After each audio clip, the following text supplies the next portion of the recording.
Good evening. We'll call to order the February 7th, 2018 meeting of the Falmouth Conservation Commission. Welcome, everyone. Before we get on to the agenda items, I'd like to ask everyone to please silence any devices you have with you. And also, anyone from the public or representing the applicant is more than welcome to come up and speak, but we do need you to come up to the podium and identify yourself so that the people who are watching at home will be able to hear everything that's going on. Thank you.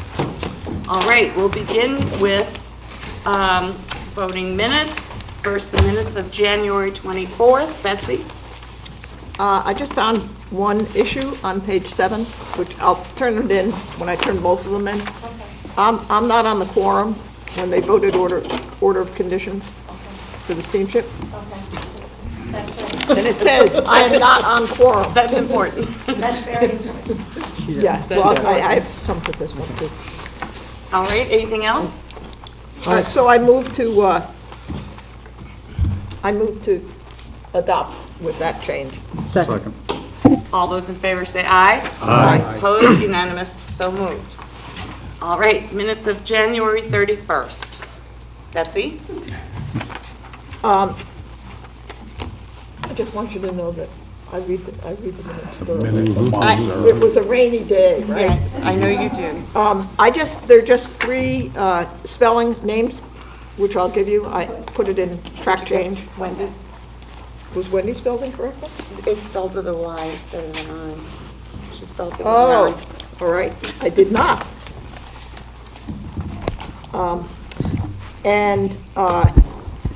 And of the people present, Mark wasn't present.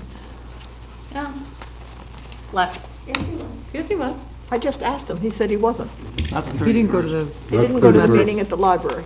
At the library? No, he was at the Saturday meeting with us. I sent you Yes. that email. Told you I was. I think he would remember. I just asked. Yes, But right. I trust that when I asked him, He remembered. He knew what you were talking about. right, and with that, I'll make a recommendation to adopt as a motion. I'll make a motion to adopt. Second. Anything else?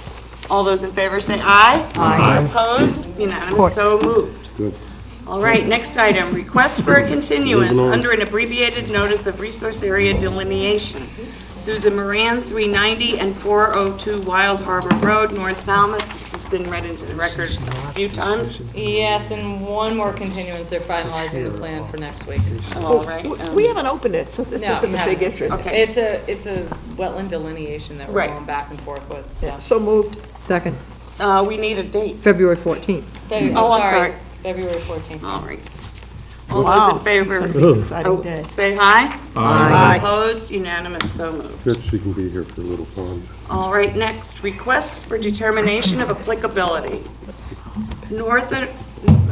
Nathan Holcomb, 270 Sippawisset Road, Falmouth, Massachusetts, for permission to landscape beyond the 50-foot buffer to freshwater wetland that includes removing some vegetation, replacing and expanding existing lawn along the street side of the house, and to grade a top-dress stone driveway. Yes, Madam Chairman, the applicant is requesting a continuance until March 7th. So moved. Second. All those in favor say aye. Aye. Opposed, unanimous, so moved. Next, 224 Quistit Avenue Nominee Trust at 224 Quistit Avenue, Woods Hole, Massachusetts, for permission to replace an existing piling with green heart piling or vinyl coated CCA piling within the approved licensed footprint. Yes, Madam Chairman, we were recommending a -2 under the state and the bylaw with the resource area boundaries not confirmed. So moved. Second. All those in favor say aye. Aye. Opposed, unanimous, so moved. Brian and Denise Quinn, 55 Seashell Lane, East Falmouth, Massachusetts, for permission to construct a small addition to the existing house.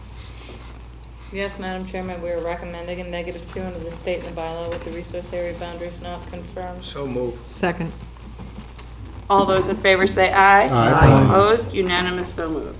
Church of the Messiah, care of Reverend Deborah Warner, 13 Church Street, Woods Hole, Massachusetts, for permission to vista prune in accordance with the Falmouth Wetland Bylaw regulations. Yes, Madam Chairman, we are recommending a -2 under the state and the bylaw with the resource area boundaries not confirmed. So moved. Second. And I assume they have an approved plan for this? Yes. All those in favor say aye. Aye. Opposed? Unanimous, so moved. Robert J., 7 Church Street, Woods Hole, Massachusetts, for permission to upgrade the existing septic system with a new Title V sewage disposal system. Yes, Madam Chairman, -2 under the state and the bylaw with the resource area boundaries not confirmed. So moved. Second. All those in favor say aye. Aye. Opposed? Unanimous, so moved. Eric Roth, 11 Wampum Road, East Falmouth, Massachusetts, for permission to remove the existing deck and construct a larger deck with footings and stairs to the embankment. We are recommending a -2 under the state and the bylaw with the resource area boundaries not confirmed. So moved. Second. All those, yes, sir, you need to come to the podium and say who you are. Hi, I'm Amy Roth, wife of Eric Roth, so I'm one of the petitioners. It's moving so quickly, I'm not sure what the recommendation means, or... Oh, I'm sorry, I should have explained that. A negative determination, That sounds bad. a negative determination is good for the applicant. It means you do not need to move to a more full-blown application. Okay, So it's no notice of approved intent as is. Requirement, Yes. plans are... Basically, we'll be sending you a determination of applicability. Once you receive that, you can move forward with your project. Excellent, Okay. thank you very much. Basically, in this case, a no means yes. I comprehend that clearly.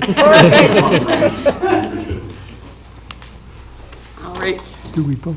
Lauren Did we vote? Hutner. We Oh, didn't I'm vote? sorry, I'm sorry. All those in favor say aye. Aye. Opposed, unanimous, so moved. Lauren Hutner, 114 Bywater Court, Falmouth, Massachusetts, for permission to lift and reposition the existing house above flood zone A. Yes, we're recommending a -2 under the state and the bylaw with the resource area boundaries not So confirmed. moved. Second. All those in favor say aye. Jamie, do you have Yeah, I have a something? question. Yep. Sure. Repositioned and expanded, Yeah.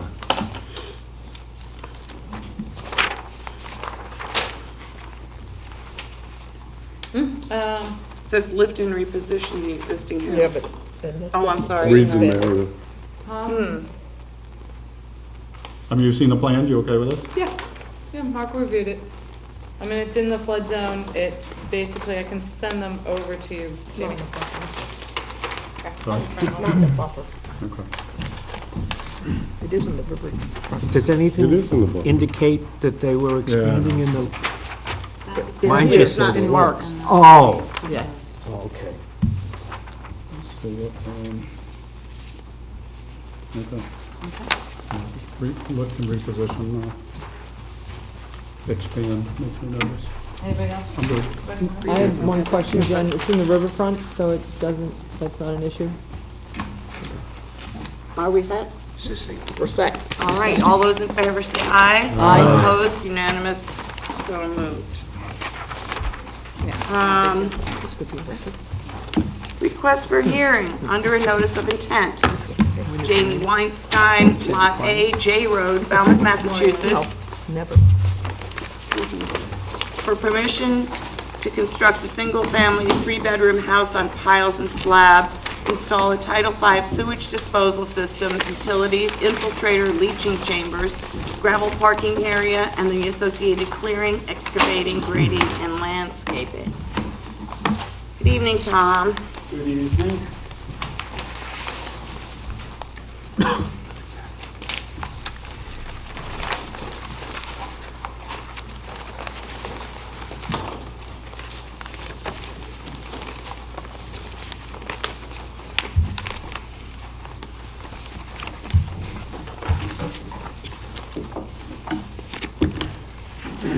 Next stop.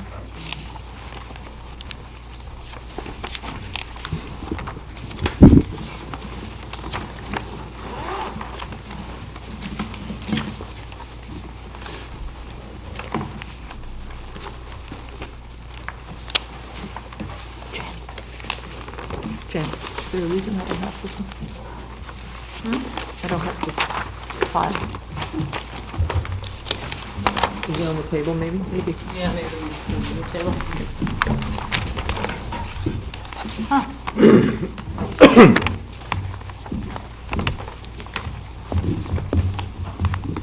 You must have missed it.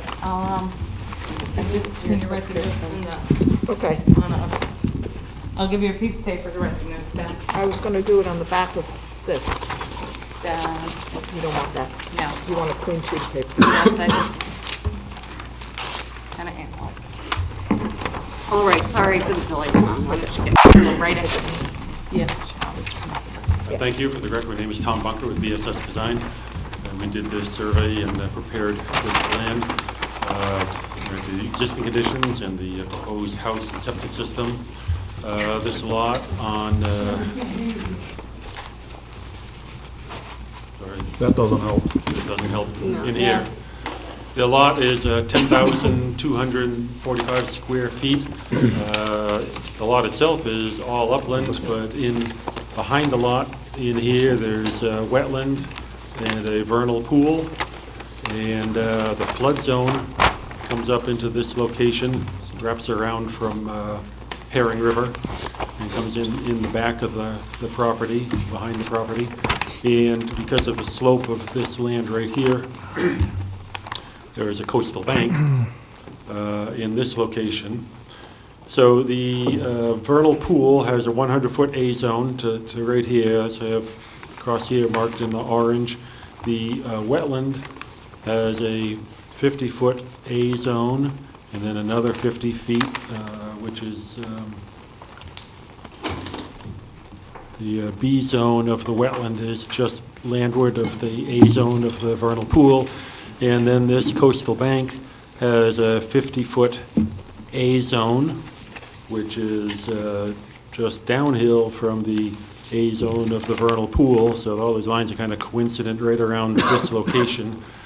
So the orange line is the limit of work that we've denoted on this site. Part of the limit of work, or part of the wetland zone B, is within the limit of work, and most of the coastal bank zone B is in the limit of work. The zone B of the coastal bank comes out through this location right here. It's 100 feet from the coastal bank. So about half the site is taken up with zone A of the resource area of the vernal pool, right there. And we did manage to fit on a 3-bedroom septic system and a reserve area in this location. The septic system is the absorption system is 100 feet from the top of the coastal bank. Because of the location of the septic system, then the setbacks from the septic system, much of this house has to be either on pilings or slab, so there's very little basement. Because this is so tight with all this land of the lot being taken up, protected for the vernal pool. Basically, as you can see in here, there are a couple that we missed putting X's across, but basically every tree on the lot has to come out, but there's still some trees between the lot and the road in this location and trees on the other lot over there. We have dry wells or some infiltrators to take the roof runoff in there.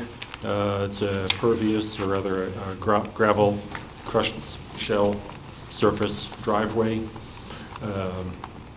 This location right here, this house, we have at these 3 corners, there, and there, down to 8 feet from the house to the limit of work.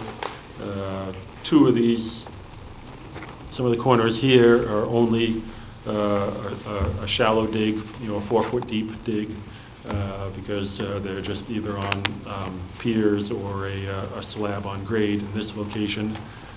2 of the corners will be a deeper dig, but not a full dig that you would expect from a foundation, because the existing grade is going down lower. So even these, like this one here, it will not be a full 8-foot deep or 7-foot deep dig in this location. because the natural grade is lower and there's no fill going back in there. So we believe that this, at these isolated corners, 8 feet is enough to get the equipment through during backfilling procedures and whatever, and because it's only at the corners, if someone were to put up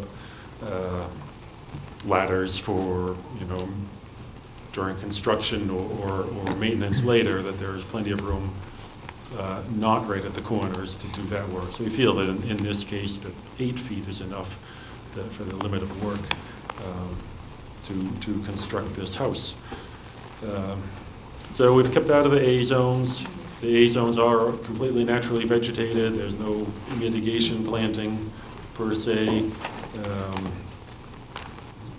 Any existing, any disturbed areas would be revegetated with the drought-tolerant grasses, and as I said, the driveway will be crushed stone or natural surface. So take your questions. Thank you, Tom. Courtney, I think I'll start with you. Jen? Courtney, No questions right now. all right. Kevin, No questions, thank you. Maury, You'd be so surprised if I said no. it happens It from could time to happen, time. it could happen, but not tonight, sorry. How many square feet is this house? It is structure is 1,364. Okay, thank you. The trees in the road layout, Yes. are you gonna manage to protect those somehow? Because they're inside the limit of work, and that usually justifies being cut down, so we'll probably in the deliberation say that there'll be snow fence or something around Yes, those to certainly. protect them, because I'm afraid they'll want to store stuff there. Is there gonna be a garage here? No. Okay. In that case, can the driveway be moved over? That's an H20 tank, and that way there you could at least save, actually, you could save 2 trees. One that you can't cut, well, you could cut down, but it's not in your property, it's in the road layout, which is the 8-inch sassafras. Actually, there are 2 8-inch sassafras that could be saved, and then also, I don't know if it's a 4 or a 14, it's hard to see under the X. The one up in the north corner. I think that is a 14. 14, okay. So if you just slid that driveway on top of the H20 tank, you could save those trees. If we put it, I can move it over some. If we put it too far, we might imperil that 16-inch oak that's in the road layout. As we go in sort of at a angle, wiggling in through there, but I can Yeah, move it over. well, just see if you can. Yeah. I know it's in the B zone, but it is 208 inches of caliper inch cut down, and there's literally not one tree left, because you didn't even X the one that's in the leach field. Right. So, all right, that, and then the 12-inch and the 16-inch pine that are out on the vernal pool side by the A buffer zone. Those, you could move that, I actually don't even like that infiltrator bed on that side. I don't know why you couldn't capture stuff on the back side. I don't know why everybody always has to put the dry wells on the resource side. And looking at that perk test, it's not that perkable. It's gonna be a full strip out there. So with these infiltrators, they're much shallower usually than a dry well, so I just wanna make sure that they're gonna perk, they're not gonna be in clay and just bubble out. Have you taken that perk rate into consideration? On this one, we didn't. We'd have to put a note to Okay, excavate that'll be down. in the findings. And then along the A buffer, I'm a little concerned with the 8-foot. Usually we stick to a 10-foot, and if we start slacking on the 8 to the 10 to the 4, before we know it, they're gonna say, like a couple of them back in the day, that they can do the work 2 feet within the limit of work. The one good thing is this soil is clay, so you're not gonna have cave-ins, which makes it a little easier for 4-foot footings instead of a full-blown, 8-foot pour. But everybody else will discuss that, I'm sure, that closeness for the limit of work. Along the limit of work, being a vernal pool, that we don't want encroachment, we'll probably also recommend either fence, bound markers, and after. Yeah, I told him that might be the case. Yeah, might be a case. And then, because this whole lot is vegetated right now, I think when you're all done for an as-built, that you show beyond buffer A as vegetated, because if you only looked at this plan, you'd never know that it's all vegetated, just trees. So that you should show that it's a veg, you know, the little little squiggly thing that you do. I'll point out, I did miss one thing. I do have a note on the right-hand side of the plan saying excavate down to the sand layer for the infiltrators. Okay, and how deep was that? Because I looked at the perk test and it didn't even have a perk rate, it was assigned. Well, we always, when they hit sand, they always assign it as 2 minutes per. 2 minutes, okay. All right, so you're good, that's good. How far down is The sand layer, how far down is the it- excavation? they're probably gonna have to go to down 108 inches, Well, am I right? Yeah, I didn't bring my second page with me. Yeah, if you have For 50 two of sandy them. loam. Yeah, to get to medium sand, Yeah, down 108, it says on the top Yeah. sheet. it's quite a ways. So how do we do that later? That's what my concern is. That's why I'd like to see those infiltrators put on the street side of the house. So, and, I mean, that's a lot of soil even to stack. And you have Yes. no room there for storage of any material. It'll be tough, I can move that, I can't be within 25 feet of the leaching of the septic system either with those. I mean, that's why I tried to put it on there, we can try to move it around. Of the leach field, so you could actually put it by where the 14-inch pine is being cut down, by the corner of the house. Because you're 25. Or either that, or you add more to the ones that are to the side. Yeah, And again, those infiltrators are only 2 and 3 feet off the property line. And you have no limit of work along that south line, which I think should be there, because otherwise, that's a very convenient spot to put all the fill, because you don't have any room on your lot. Let's see, drainage depth, perk rate, strip out, I think I got everything, move driveway. Oh, proposed house on slab or piles, which is it? Are you gonna call this in the field? no, I'll call it before, in the process of getting a building permit. You know, he hasn't had the final drawings, architectural plans done yet.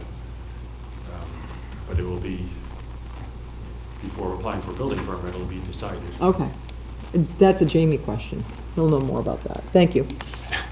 All right, thanks, Maureen. Betsy? So I just had a question as to how this is going to be sequenced. Is it going to have to be built from here forward? So the septic system is done last?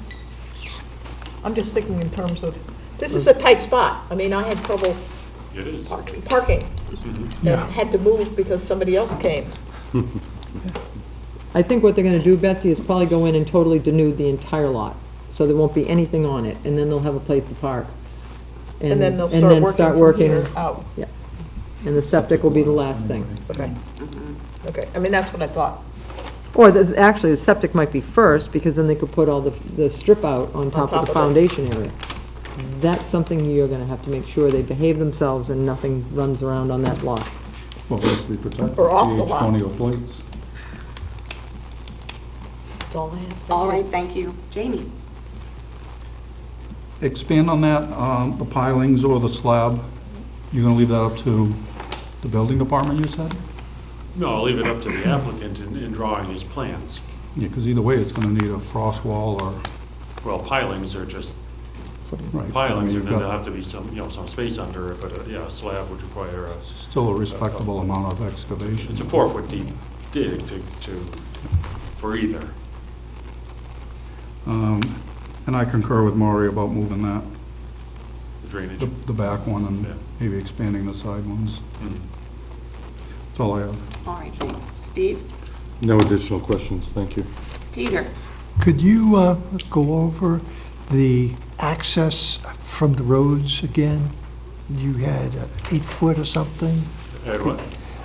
An 8 foot wide access, what? No, that was at 8 feet at the back Okay, of the house. so, These corners is where our first 8 feet. so the equipment, deliveries of the fill and so forth will be right there? That would have to be be in there, and if we have to move the driveway cut open, you know, it's going to be, you know, it's scale, you know, 20 feet wide or so to get material in and out and for a little parking. So there are no plans to access it from Lot A or other means, just driveway? Yes. Okay. No further questions. All right, Mark? No questions. All right. No, all right. Jennifer doesn't have anything? No, thank you, Steve. Sorry, Madam Chair. So, is there anybody from the public? Please come up, sir. John Bizio, I'm a butter. I would need to ask you to speak into the microphone. You can take it out of there and move it with you if you like. Okay. John Bizio, I own House 9, I'm in a butter. And I have a problem with,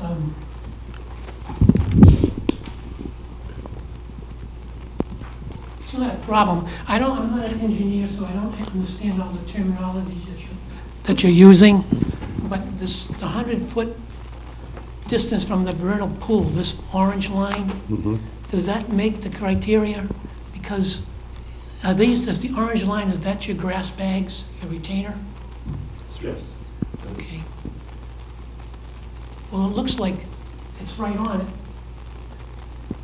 So it looks like when the gentleman is talking, everybody's just trying to make improvements for this to make everything fit, instead of looking at what's the problem. The lot is small, and it's too small for what he wants to do. That's how I look at it.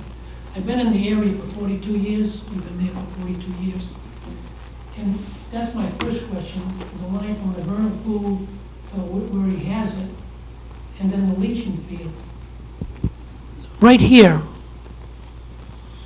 well, this is J Road right here, and this is the leaching field. How much is the distance between the leaching field and the road?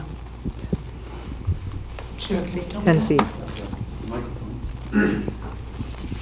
Well, it's 10 feet as required, 10 feet from the leaching field to the property line. To the property line. So between the leaching field and the property line, there's a water main and there's a gas main. So in time, as the years goes by, is the leaching field gonna leak into the water main? That's one question I have. I mean, everything's so tight that we should look at it, and it is conservation. You know, we can't ruin the area because someone wants to build a house. That's how I look at it. And if the leaching field's gonna leach towards the road this way and towards the house and this way, leaching fields don't just leach down, they leach out, correct? So if that's the case, They go down. Leach fields go down. okay. Well, if they go down, then we'll be all right. Let's see, here again, they go down. If they don't go down, if they leach out a little bit, we're gonna be in a water main. But the water main is right there on the grass, on the wooded area, just off the road. It's on the plan. It's on the what? It is on the plan, sir. The water, they show the water line, they don't, not the gas line, but they do show the water. And we have a requirement with the Board of Health that anything within 10 feet of the leach field has to be sleeved, but this is far enough away. It's 20 Okay, I feet. see it. I see it. All right, well, that was my two concerns. But when I heard everybody speaking, I said, my God, they're not looking at you're just trying to make it fit. It sounded like everybody was trying to move a piling or whatever else they call them to suit, to make everything work. And it's to me, it's just not enough room. And over the years, I was there, we've been there for 42 years this year, and the marsh that comes underneath the bridge there on Quaker Road, we used to clam there, and now it's polluted. And it's polluted there in the vernal pool. We used to have peepers every spring, peepers, baby frogs. They used to make a racket. We used to be able to go to sleep, listen to them. But now, on certain nights, not every night, certain nights, there's a sewage smell. And we don't know where it's coming from. It could be coming from the vernal pool, it could be coming from the marsh. what I'm saying is, by doing this, all we're doing, we're not making the area better and making conservation better. We're making it worse, but we're adding to the problem. And not only here, I noticed down the end of Deal Road, there's some more construction going on down there, which is gonna add more to the problem.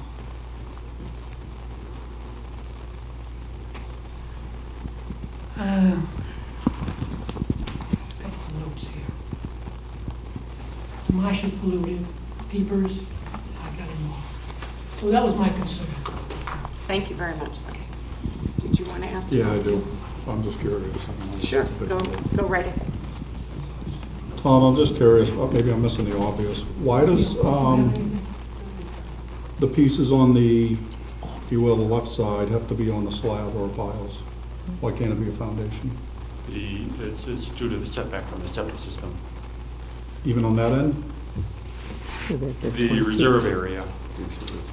The reserve has to be Oh, 20 feet. okay. Reserves under the Has to be driveway. 20 feet. So I can point out, I mean, regarding, How far is it gonna you know, be? of course, whether it goes down or to the side, of course, because we have to do the strip out, and there is not such good material on the two sides, 9 feet down, that actually that will force the effluent to That's what I go thought. down and not sideways. I mean, they go down through coarse sand anyway. Madam Chair. Yes. The first thing that I was concerned about, and I will reiterate it again, was the limit of work, the tightness of that limit of work. We see it all the time, and the limit of work is directly on the A-zone line. We are more sensitive to vernal pools and runoff and the impact to them. And that's why I wanted to know the size of the house, because again, it is a very small lot, and it didn't appear to be that small of a house on such a small lot that has, it's tough. I mean, for the septic, the minimum you can build that house is 3-bedroom, and you're there, because you can't do any more with the septic. So, As I was looking at it now, I realized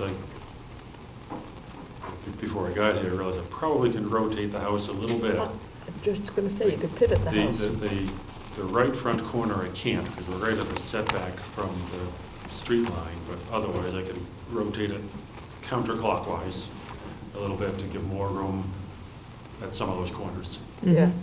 right, Tommy could also, your applicant could also, or your client could also think about reducing reducing the size of the house. I mean, this board is seeing more and more smaller and smaller lots, and people, applicants, you know, have to understand the sensitivity of these areas, and that they may not be able to fit the size the square footage they want. You said the square footage was a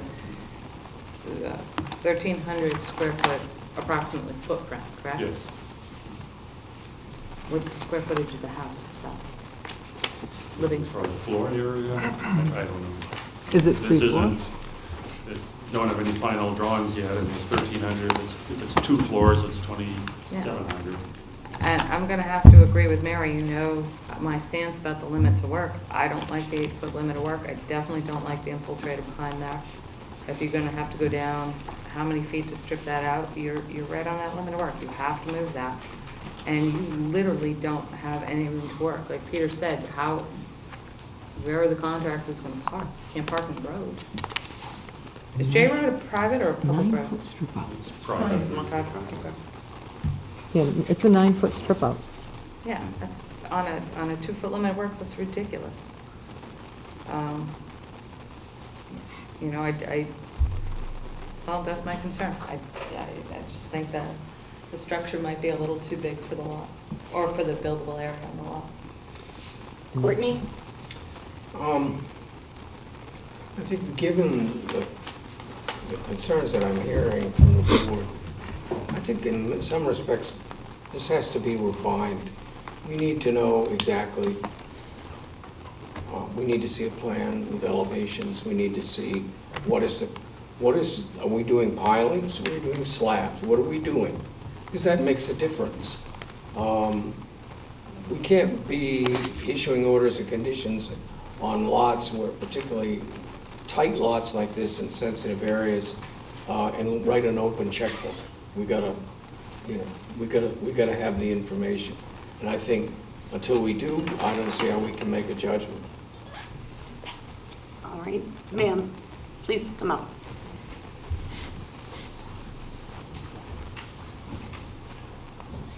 Hi, I'm Gail Fitzio, John's wife. Down at the polluted marsh, there's a sign that tells you the pollution is 52 out of 100%. So with this house going, proposed, we are wondering, they said things you could do to improve the area or help to improve the area. One thing is to put in septic systems that require something with nitrogen. I don't understand that whole thing, but we would think at least this house here should be required to do that because of the position it's in with all this pollution and it being, such an undersized lot. Should you take that into consideration to, require a strict septic system? Thank you. It's enhanced nitrogen removal or denitrifying is the term. Those are the terms you usually hear. Thank you. One more thing. Yeah, yes, sir. The frogs are gone, and the ducks don't come anymore in that water behind our house, the vernal pool. So is that because it's polluted? Is that because of whatever that is? Frogs are gone, ducks are gone. And the marsh, you can't clam there anymore. So what we're doing is adding another septic system to already big problem. Thank you. Thank you, sir. Anything else from the board? Well, I know that I don't want this to be a closed hearing with a revised plan, because there's a lot on this. I really think that Tom has to go back. One good thing, Tom, is that they have not done a full design plan. This is just a footprint plan. So the expense that all the architecturals are done, I know that's always it's a hardship for them financially, not for us environmentally. So maybe you can bring this back to your client, that the consensus of the board is that this needs to be scaled down, and I think you heard that. He is, he said he might be watching it tonight. And the idea of rotating it is a good idea, I think. Yeah, I'll see. Pivoting it a little bit. A request, obviously not for the 14th, let's do next March 7th. I'm looking for you, Tom. Hold on. I would like to point out, though, that the location of this lot will have less of an impact on the marsh ecosystem than obviously some of the neighbors' houses, and further up the marsh. We're almost closer to the beach than to the Herring River marsh area. Looks like the 7th is fine. Can you get everything done by the 7th? Okay. All right, anything else? You do a motion? At the request of the applicant, I make a motion to continue to March 7th? Second. Second? Second to March 7th. Yes, That's what I said. And he seconded it. Oh, you seconded. I thought you were saying instead of 7, second. Seconded it. But maybe Mark beat me to the phone. All those in favor say aye. Aye. Opposed, unanimous, so moved. Thank you all. All right. Thank you. Moving on to continued request for a hearing under a notice of intent. Francis Dwayne, 028 and 33 Brenton Road, North Falmouth, Massachusetts, for permission to nourish and replant an existing coastal dune bordering Megantic Harbor. Hang on, Mary, I'm just going to read Susan before, if you don't mind. Thank you, and us as well. Kevin, Peter, Jamie, Mary, Betsy, Lori, Courtney.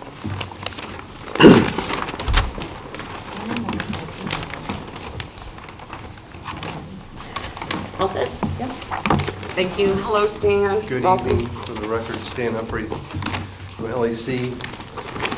At the last hearing, by my notes anyway, at think there were three areas of discussion that prompted us to provide some new information. One concerning labeling on the plan. We have land containing shellfish now noted out in that same area of land under the ocean. The temporary storage area for the sand to be trucked in has a little cloud around it, and then the construction access is now labeled. There is a letter dated January 30th from LEC that addresses the need for monitoring on an annual basis and reporting back to the commission. There are 6 identified steps to be taken. I won't go through that with any more detail unless you want me to.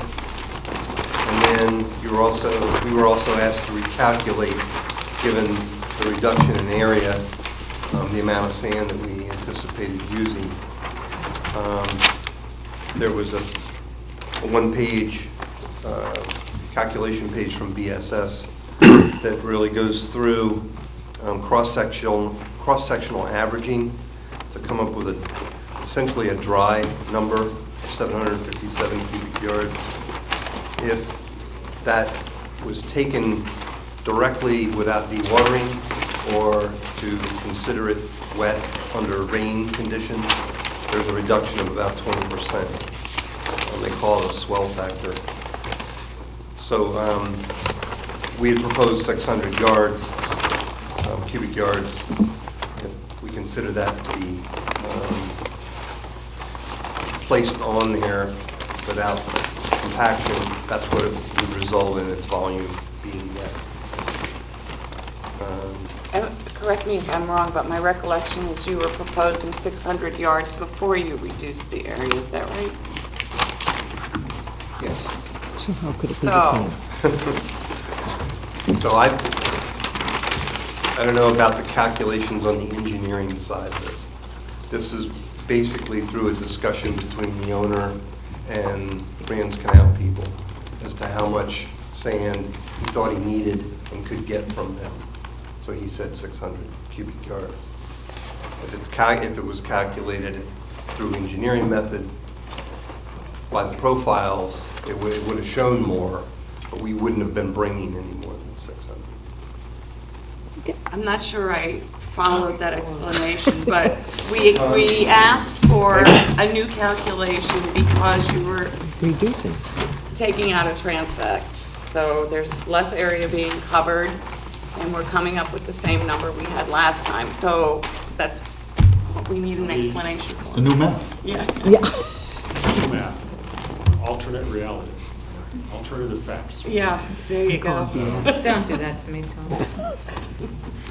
As I said last time, Jeff did the initial calculation, Jeff Ryder did the calculations, and when he did the calculations based on the original plan and sections, he actually came out with 1,000 cubic yards that would be shown in the drawings that we had, but Stanley said we were only proposing 600.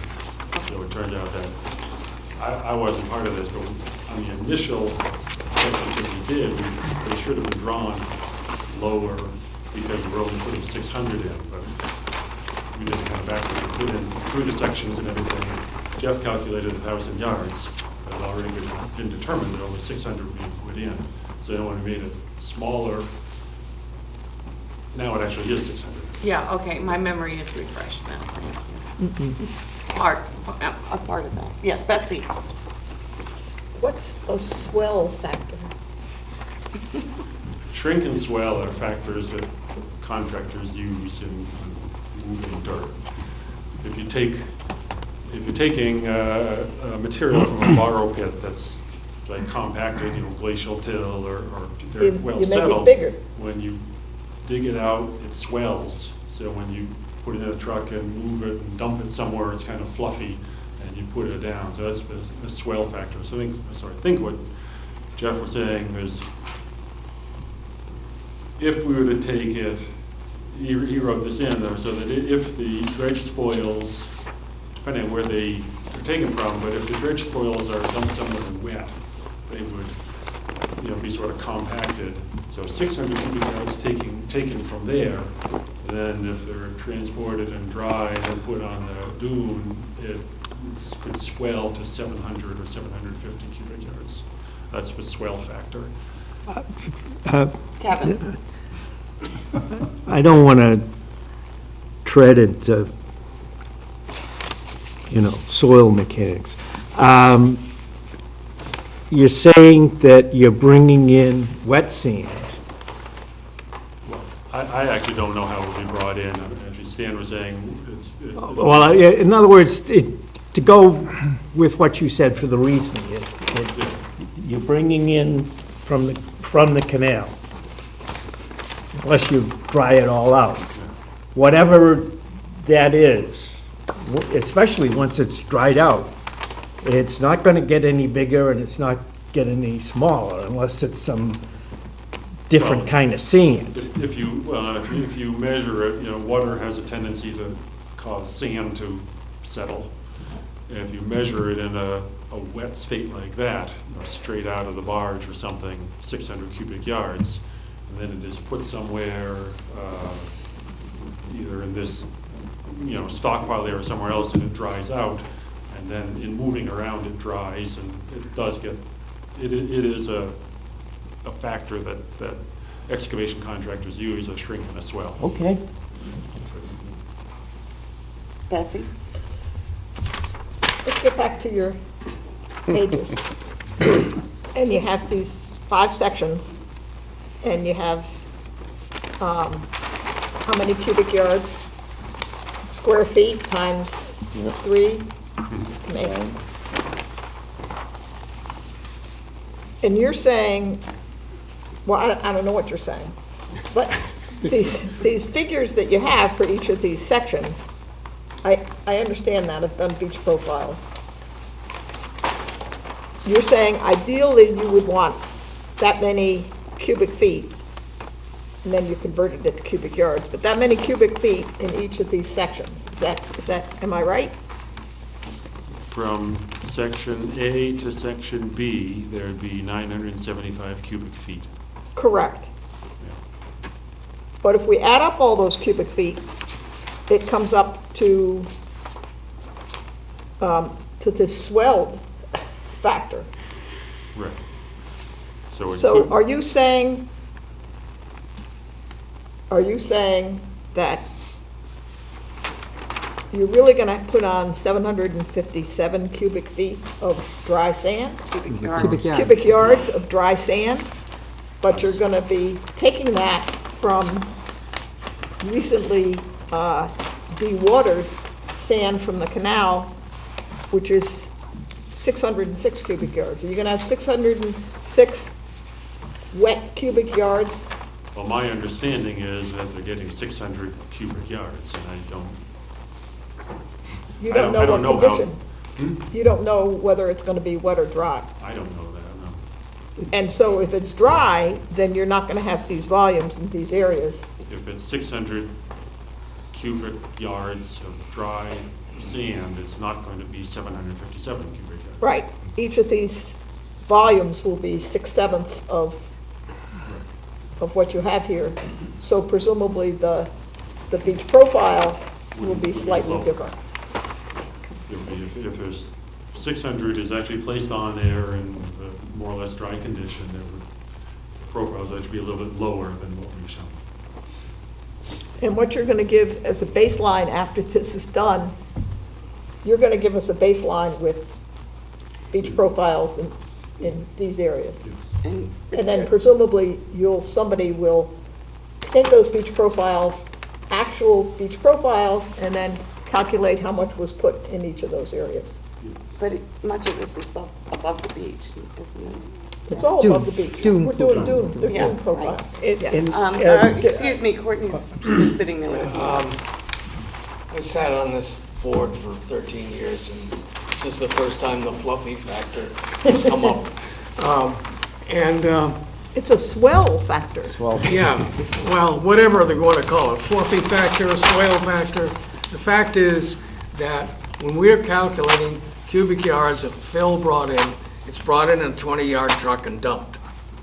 And how much it's compacted after that, I don't know, but we say, the guy comes in and says, we want 200 yards of fill, it comes in a truck and it's dumped. That's how you calculate the volume. And how much they compact it is beside the point. I think we're splitting How you hairs. measure the volume. Kevin?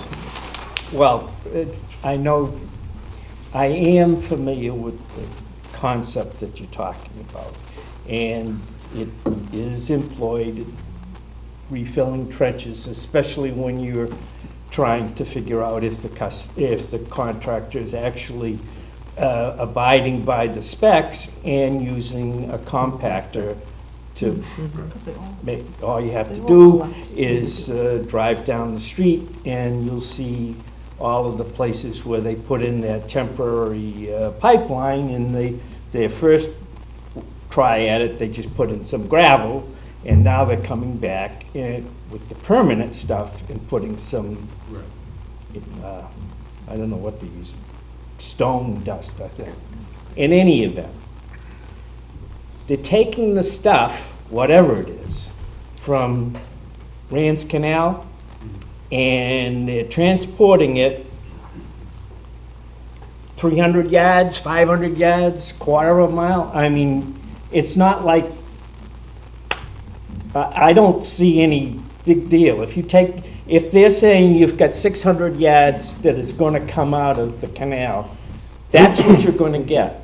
Right. Okay, and if you, at the end of all this, maybe you let it dry, who knows? But you go out there and take some measurements and let us know if it's reasonably close to what we've been approving here, that would be great.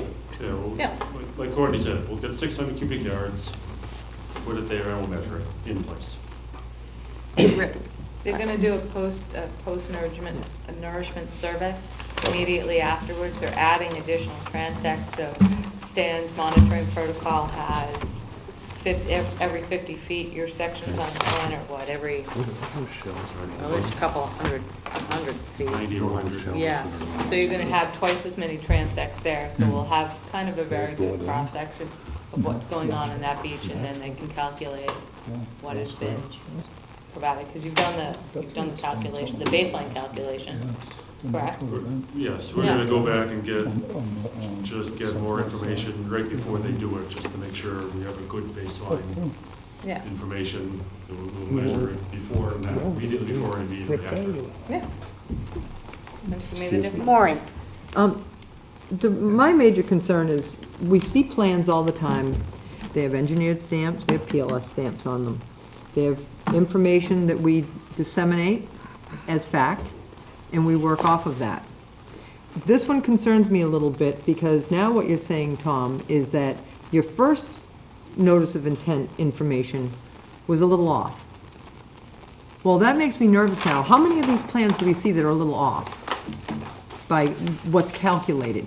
I think we caught this last time we saw this hearing, that it was not picked up until that hearing, of the reducing the size, but the amount wasn't reduced. I'm in the digging business. Sand has a compaction rate. Is it very good? Is sand a good compaction rate? Doesn't compact. There you go. So the fluff rate to sand is very, very minimal. Wet sand, there is no fluff rate. Wet sand is wet sand. That's as dense as you get. It can only absorb so much. Dense grade, blue dust, you can pound it till it's cement. You can't do that to sand. So the fluff rate I have to agree with Courtney. This is the first time we've heard that one. And I give you a lot of credit for that, to try it. My concern is that where the reduction in this original plan and the calculations for sand did not change, and that much fluff does not fluff in a pile of sand. So my recommendation is that the only way we can keep this dune becoming a beach, or whatever it's gonna do, is that everybody in this business has a transit. And you sit there, and when that stuff is coming in the 20-yard loads, and it's being moved down the beach, it is being calculated, not after the fact, that then we have a 7-foot tall dune with beach grass on it, and we go, oh, well, it's already done. as it's being done, and it'll be in the findings, that as you're going down dumping this, just like when we put a foundation or a septic in, you run your elevations as you go, that they're being run as they're done, and then if there's a fluff rate or whatever, that we don't exceed it. So that's my concern, that if this was overlooked in the original draft, I just want to make sure nothing else gets overlooked. Thank you for putting the rocks on, I appreciate that. And when you put on your, I think it said in the revisions, in various edits, it would be, just tell us what the edits are, so I don't have to do the Where's Waldo egg hunt here. Because it took me a while. I know, I found them all, and I appreciate you getting them done. The next question is, the only thing I wasn't sure, yep, you did, that's it, thank you. I might find something else to whine about. Betsy? Can you, this gets to the fluff rate again. Can you refresh my memory as to what volume of crepidula shells you're going to be taking out of this? Because you're adding the sand, but you're going to be taking something that's now this high. There was no calculation done by BSS. I met on site with the contractor that we're going to use. He walked up and down at least twice, and at the end of our meeting, he said, I think you probably have around 30 yards of crepidula by his eye. Who's the contractor, Stan? Brett Ellis? So, Jen, could you just note down that we would also like to have the figure, the actual figure of what is taken out of that? Yep.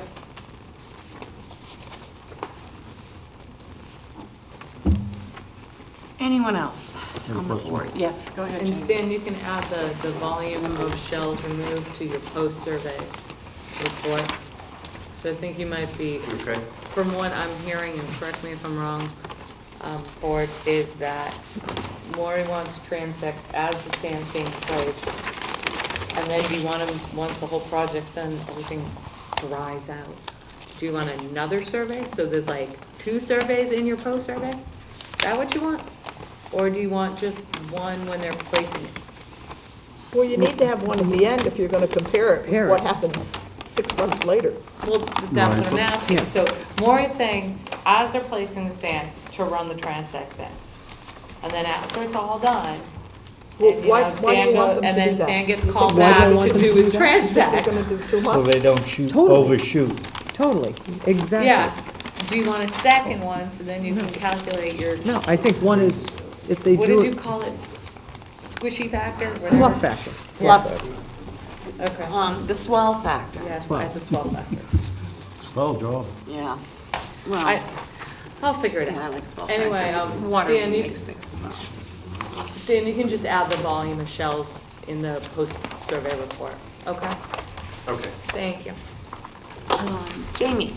I have 2 questions. So if you're going to take 30 yards of shells out, are you proposing 30 more yards of sand, or is that calculated in there?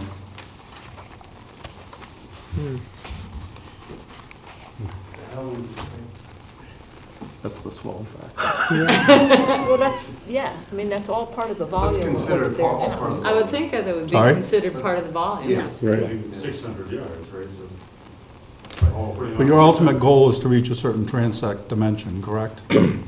I Really, think the it- premise is that they are going to be given 600 yards. Is it- You're gonna make it work, whatever it works, okay. Well, okay. I mean, we can use 30 20-yard trucks and have tickets for those 20 Well, that's what trucks. we And there it want. is. Yeah. So we don't have to worry about it if it's dry, if it's wet. Right, That's the calculation of yeah, 600. right. That's a lot of dirt. I'm gonna tell you, 30 10-wheelers is a lot of sand. Betsy? I just want to make a comment. It's a long reach. If this actually works, if they're able to build dunes and they're able to get them vegetated, then that would be good for this area of the Yeah. coast. I mean, it Yeah. will protect the, the few houses that are here. And you can already see that it's, especially to the, whatever that side is really being undercut.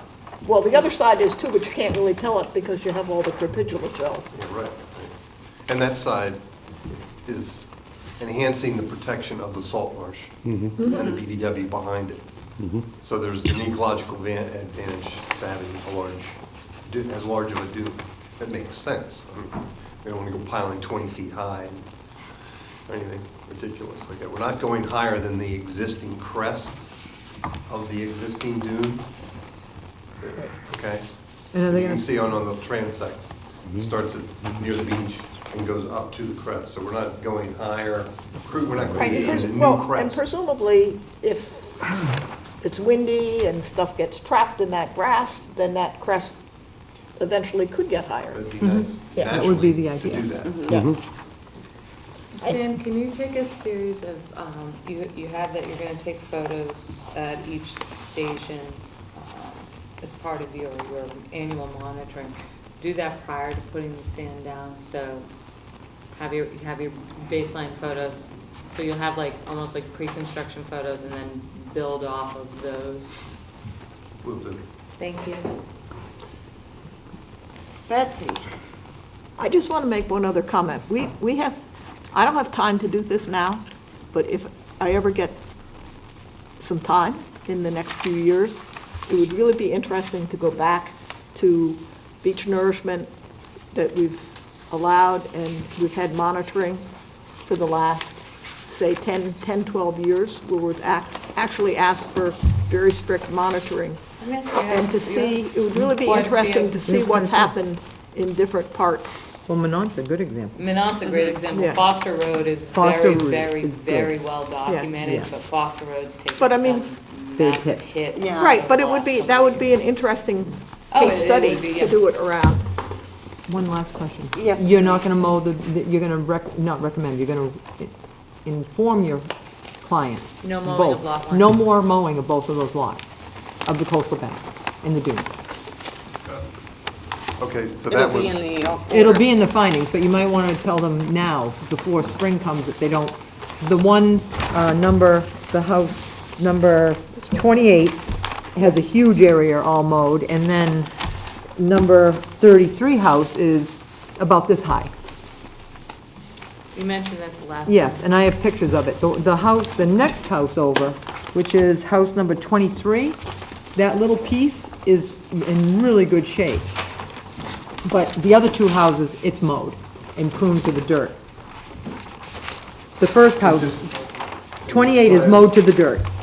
the area of. Put your pen up a little more, right there. Not between the house Right. and the dune, you're talking, That- you're talking between the house and the dune? Dune, yes. Okay, Yeah. Woody Not- vegetation that's been, not The the wood- side yard. No, that's all Phragmites, and I see no Phragmites Okay. remediation. Between the structures and the dune. Yeah. Okay.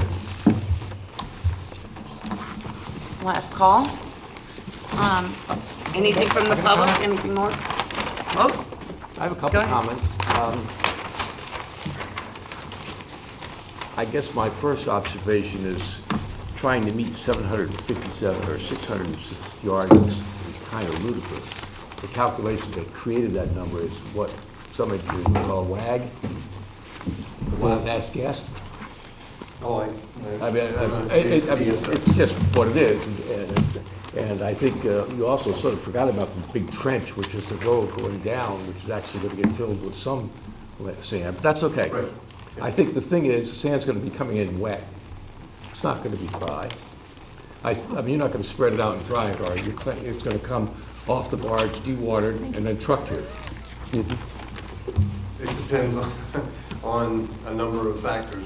When the dredging is done, when we get our order of conditions, and the appeal period passes. So there is. Well, my guess is you're going to be short of sand, maybe 150 yards. And what that will mean is, when you go to look at the profiles, they're not going to be quite like what you've got. And that's probably It'll be okay. I less. mean, it was just a beach. We're not building a skyscraper here. Thank you. So it's not necessary to really go way off to that. Your point that you're not going higher than the current dune. So that will determine where the sand ends up. It may end up this high, maybe a little further towards the beach. If you have to, another 50 yards, and you can't put it anywhere else, which is probably, to me, okay. I think we've just been sort of quibbling on how many yards of sand, and it really, This is beach nourishment, we're not It's not building a beach house here. It's Yeah, dune it's- We have to restoration. think about it. I it's think dune. we Yeah, did it's this dune fine. restoration, it's not really it's dune restoration, not beach nourishment. Excuse me, exactly right, yes, Um, I'm sorry, no, that's fine, just for the record, that's all. yes. Betsy? I'd like to make a motion to close this hearing, take it under advisement. Second. All right, anything else from the board? Anything else from the public or the applicant? All those in favor say aye. Aye. Opposed, unanimous, so moved. Thank you. Thank you, Stan, thank you, Tom. Okay, this continued request has been continued to February 14th, so we'll move on to other business. And that is to continue our discussion from our last meeting on adding standard condition regarding the nitrogen control bylaw. So, one moment. Did this get handed out to everyone tonight? Yes, it did. Okay, I Well, don't we've know. emailed it to everyone. I know, but it got emailed today, and I don't like to assume that everybody had a chance to see it. That's fine, that's why we And look printed at out it. hard So copy. I don't know if anybody, It came with our package. yeah, I know, okay. I don't know if anybody wants a minute or two to read it. Just what they changed. I just know, I have one additional change Yes. from Pat For Pat, Harris. yes. So she did make the change that at the beginning, after applicant, we're going to add is put on notice of the requirement of, To I'll get adhere. it, Jen. Jen, I'll get it. okay, and, They're leaving. okay, They got the message. it's my booth. Hear me coming, strutting a mile away. Yeah. And then if you go further down, so basically, the first part of this is going to identify the nitrogen bylaw. And the board had the question last time whether you could add additional wetlands that weren't named in the nitrogen bylaw. I said that I was pretty sure you could, checked with the council, they said you could. So at the word further, we're gonna make that a second condition. Separate Condition. conditions, because it is That not makes sense. taken from the nitrogen control bylaw. It's something that we are You're- requiring So it's on two special our. conditions. It's gonna be two, Two- I'm gonna add them right into your standard 18 condition. and Standard. 19. Yeah. 18 and 19. Two Well, standard whatever. conditions. We'll number them, that's it. Right. But other than I'm just- separating them, that's the, no change in the language was proposed down there by town council. So, does anybody have any comment on this or suggestions? Yes, Betsy? I have two comments. One is, I think it's really well phrased, the way it was done, and I'm Mary? glad that you sent it to town council, and I thought that was a good addition. And now hearing that this is going to be two separate ones, I also think that that's a It good doesn't, suggestion. yeah, it doesn't give the appearance that you are attempting to expand on the nitrogen bylaw. Right. Or make people think that that's in the nitrogen Yes, control. correct.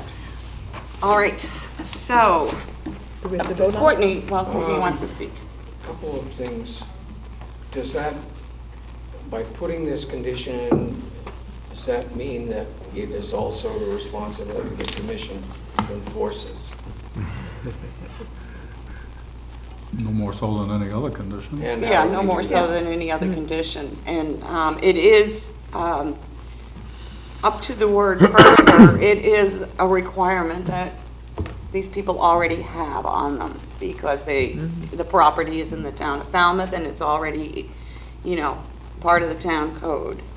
So the idea was, if you recall, we met with Water Quality and the Board of Health, and then subsequent to that, I met with Virginia Valley Ella, and she asked, the Water Quality Management Committee is concerned with doing whatever we can to make people aware of these requirements. And, hope that if people are aware, that a number of them will be inclined to comply with it. So, it's really a public awareness kind of thing, and we, you know, these are the things, these applications and orders of conditions are things where we can do that. We can, so. The other, and I'm not sure, something strikes me that this came up in the last time we discussed it. It may have been Maury, talking about nitrogen fertilizers, and that there are new state regulations that require very high cost, very slow release nitrogen fertilizers. Am I dreaming something? Or? Actually, what they're moving to, they're zero nitrogen. They actually are an iron, and they have Right. bacterias in them that, you know, feed the lawn there's no nitrogen input. More accurate. And they are more expensive, but they're just as effective, and the results keep people happy that they have a green lawn without the impact of the nitrogen. Okay, so that's... It's out there. I'll tell you, a lot of the commercial guys are already doing it. It's mostly the homeowners, you know, that go to Walmart and Eastman's and, you know, get the big bag of Jonathan Green, super green lawn, and they go around, they empty the spreader because they don't want to pour it back in the bag, and then they put twice as much as, but the commercial guys are very frugal, to be honest. I mean, they have to be. They have to buy it, and they want to put less on because then they can make more money. And most of them, the ones I've been speaking to, they're pretty well aware. Most of them now have this bylaw on their dashboard. Yes. It's amazing. I don't know if you run into them once in a while and you ask them and they're like, oh yeah, we know in Falmouth you have to do this. So I think the word is getting out, and, you know, everyone that stops doing it makes it that much better. Peter. 2 items. First, do you have a generic name of this fertilizer without nitrogen so that someone could identify it? It's, I think it's named AXO. I'm not sure the exact name. AXTO or AXTCO, AXCO. I'll bring it in. I have it at Okay. home. And- I don't fertilize, so I have no clue. I don't use them. Okay, and the other thing, going back to the draft, in the middle of the page, at number 4, the application of nitrogen is at all times prohibited within 100 feet of resource areas as defined in Falmouth wetlands regulations, etc. How is that different than the remaining paragraph? Further, the application of nitrogen is at all times prohibited. What's the difference? How it's different is that the resources listed in that point number 4, that clause, Yeah. are in the nitrogen control bylaw. Yeah. The next sentence covers additional resources in our regulations that where we were entitled to have this condition as well. So they left out the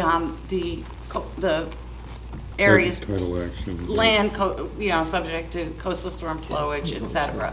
These other flood areas. And go ahead, Jen. Sorry, Peter, if you look in your regulations in 10.02, resource areas are This is A defined through D. 1A through K. Now we're asking. Just a second, they're talking One over here. meeting. Yeah. Well, I'm showing him Yeah, what the resource Yeah. areas are. okay. This is it, the resource. Right. 10.021A through D is written in the nitrogen Are bylaw, and E through K And is written this under is the rest further. of these. Okay, that makes more sense. Okay, Sam.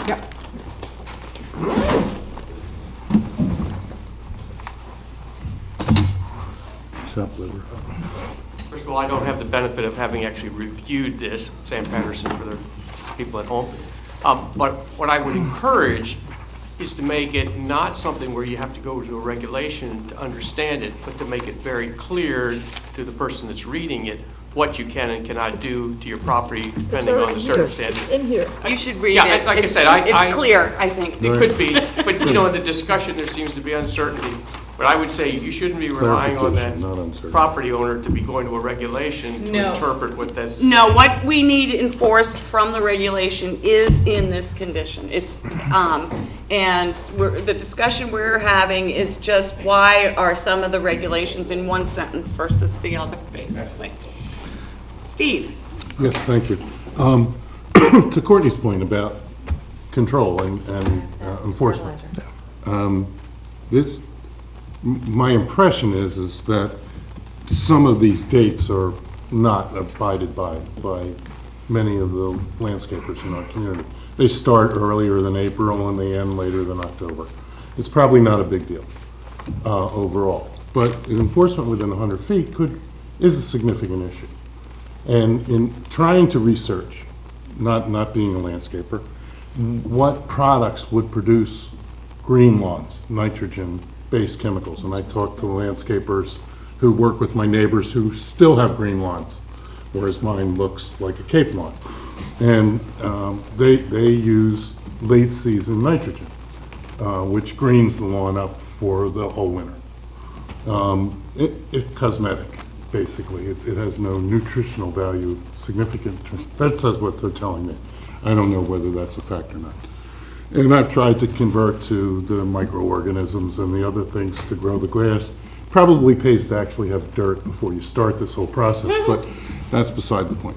I thought this came through very quickly, and I appreciate that the moving forward with this item adroitly, and getting it onto paper.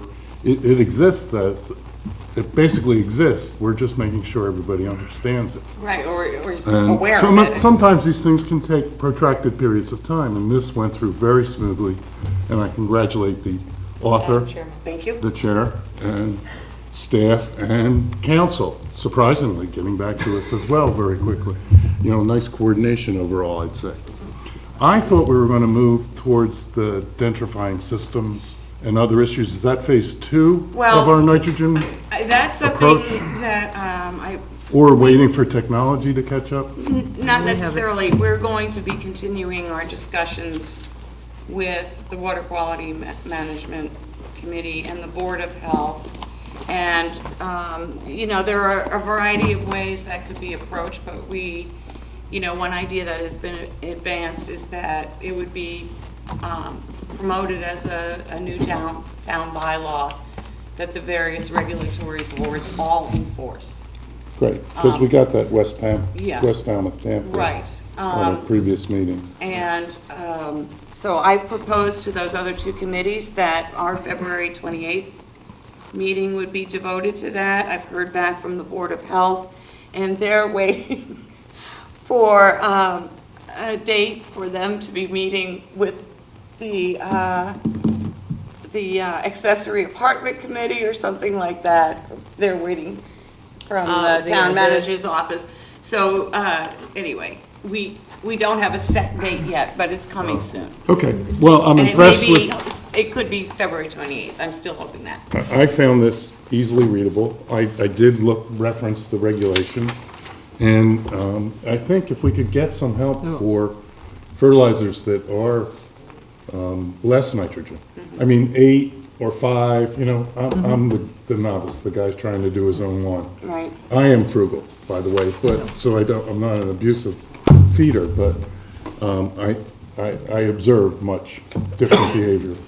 Yeah, well, to put that into, this is a town bylaw, so if we were going to start recommending or requiring these iron-based substances, that would, it seemed to me, be an amendment to the existing town bylaw, not directly or solely under our purview, certainly.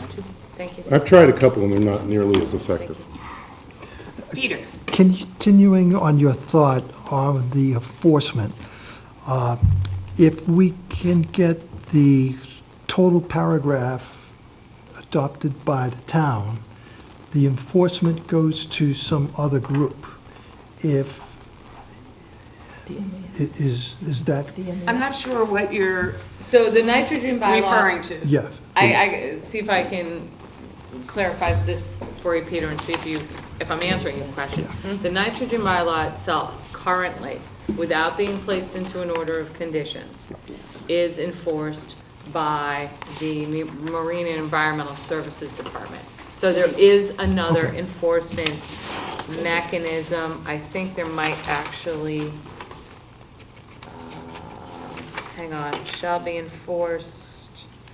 There's an enforcement clause in here, and I'd have to, it's the MES department. So standalone, the nitrogen bylaw, Okay. A through D, Yep. you know, within 100 feet of wetlands, A through D, and April to October, or October to April, however it's written, is enforced by the Marine and Environmental Services Department, So. as it stands. Okay, Once we adopt this and place this into your order of conditions, then the staff will also have, we will have authority over your order of conditions. So if you adopt this as an order, then we can go out and say, please abide by your order of conditions.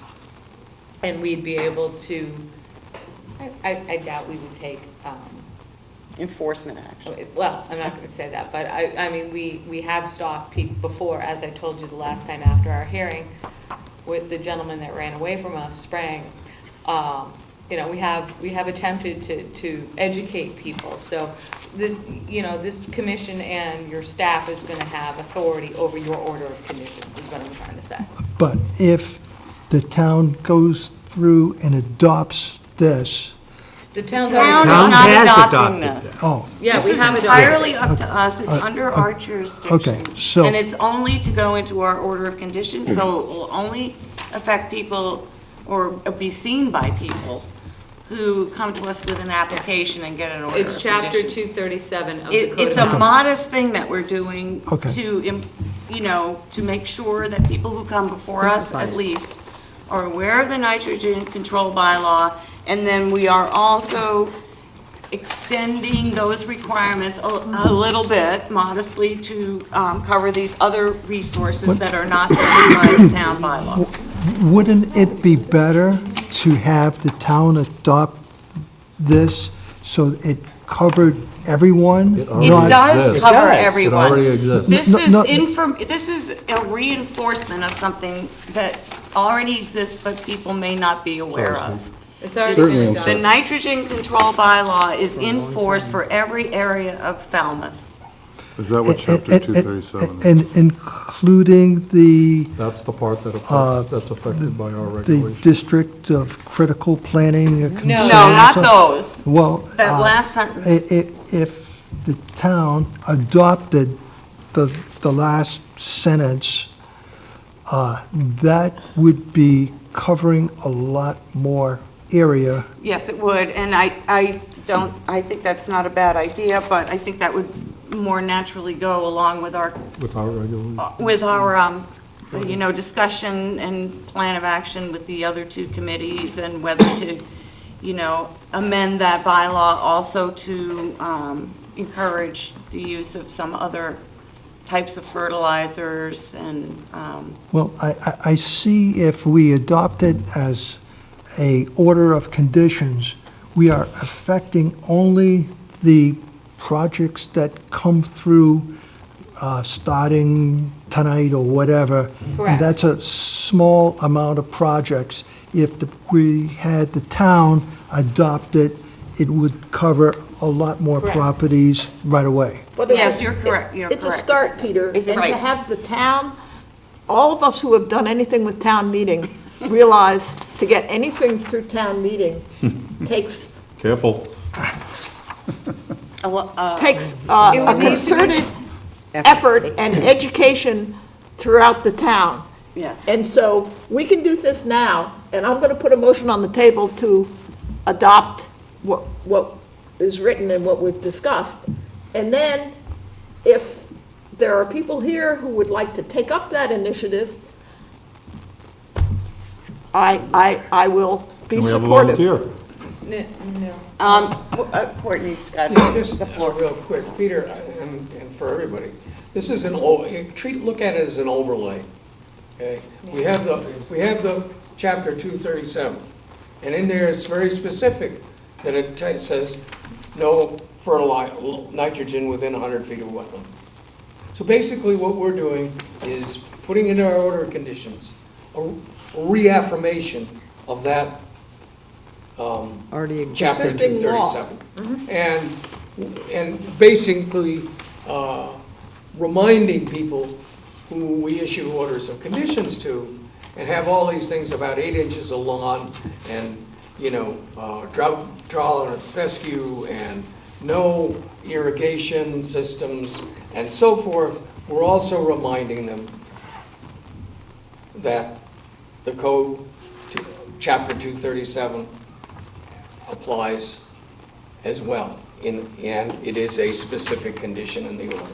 Yes. So we're not expanding on what that Chapter 235, which has already been adopted, we're just simply mirroring it, and essentially by mirroring it and putting it into our orders of conditions, we're sort of reinforcing the message.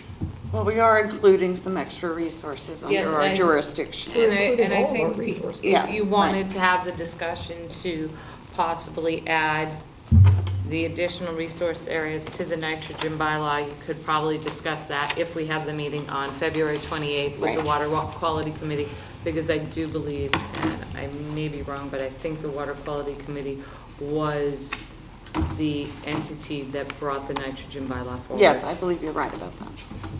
So I don't think we could do anything with a bylaw that was brought before town meeting by another entity Yes, without consulting them first. right. We wouldn't want to No. that way.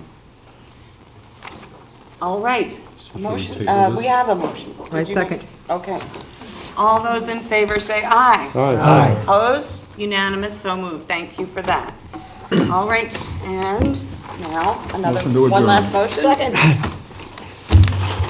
All those in favor say aye. Aye. Opposed? Unanimous, so moved. No, I have multiple copies.